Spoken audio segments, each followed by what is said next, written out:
Bonjour, je m'appelle Maisie, je suis nourrice à la Bibou Family depuis 3 ans. Aujourd'hui, c'est mon interview spéciale nounou et je vous invite à vous abonner à la chaîne YouTube et à liker cette vidéo pour suivre un petit peu plus le contenu de la Bibou Family.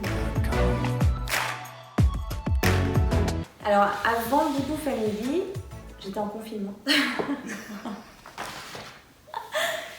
J'étais animatrice en centre de loisirs Montessori à Valence et en parallèle encore à l'école. Ça s'est fait un petit peu naturellement. J'ai toujours eu envie de travailler avec les enfants et lors de mon cursus scolaire, donc je suis designer, je fais la conception de jeux pédagogiques pour les enfants. Le fait de travailler avec les enfants de tout âge me permet de mieux comprendre leurs besoins pour l'utiliser dans la création du design qui du coup sera mieux à profit pour ces enfants. J'ai 3 familles, j'ai un enfant de 5 mois, une petite fille de 4 ans et un enfant de 6 ans qui est en situation de handicap. En tout, je vais parler du fait que la communication entre nourrices et les parents sont très importantes. J'avais des façons de faire avec d'autres enfants, des manières de communiquer, vraiment accentuer là-dessus, parler vraiment des émotions et des choses comme ça. Sachant que l'enfant en situation de handicap que j'ai en ma garde n'est pas capable de communiquer comme ça. C'est-à-dire qu'avec la famille, j'ai appris son langage des signes pour pouvoir mieux communiquer avec lui et de partager un peu des astuces justement pour continuer cette communication. Aussi pour les enfants en situation de handicap, tout dépend de l'enfant.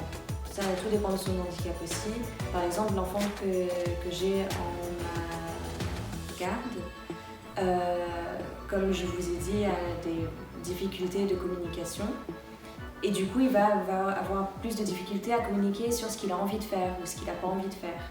Donc c'est là où vraiment l'observation est très importante. Observer qu'est-ce qui le stimule, qu'est-ce qui l'énerve, justement pour éviter que l'enfant soit dans des poussées d'émotions, de colère. Par exemple, je peux vous parler de mon enfant en situation de handicap qui, lui, si on ne propose pas une activité sensorielle, il ne trouve pas vraiment ça le stimule pas assez, donc c'est frustrant pour lui.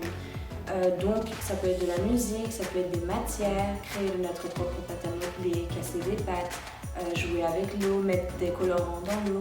Des choses tout simples comme ça peuvent changer énormément la donne. Au lieu de juste s'asseoir et regarder l'enfant jouer, qu'est-ce qu'on peut lui proposer pour l'aider justement à découvrir des choses à travers son langage. Pareil, comme il a un amour pour de la musique, on va écouter de la musique et on va apprendre des phonétiques, ce qui va l'aider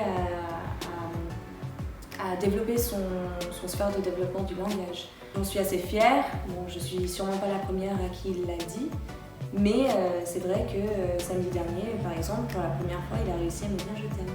C'est des petites victoires comme ça qui changent tout et ça c'est dans l'observation et d'aller dans le sens de l'enfant, de lui accompagner dans ses découvertes.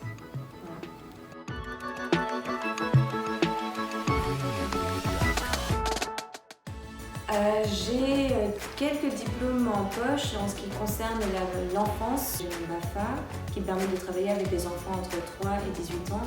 J'ai aussi mon CAP accompagnement éducatif de la petite enfance qui me permet de me focaliser sur les enfants entre l'âge de 0 à 3 ans.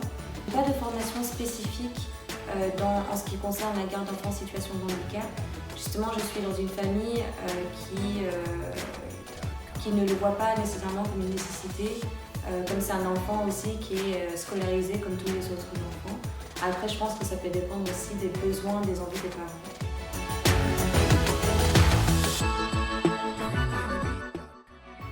Si je devais recommander Bibou Family à une nounou en herbe, moi je lui dirais que Bibou Family est chouette dans la façon où les relations entre les parents des enfants gardés et les nourrices est vraiment pris en compte. C'est-à-dire qu'il faut que la nourrice se sente à l'aise avec la famille autant que la famille se sente à l'aise avec la nourrice. C'est quelque chose que je trouve très important parce que la personne qui va se retrouver au milieu de toute cette relation, c'est l'enfant. Donc si tout le monde est à l'aise, l'enfant sera forcément à l'aise.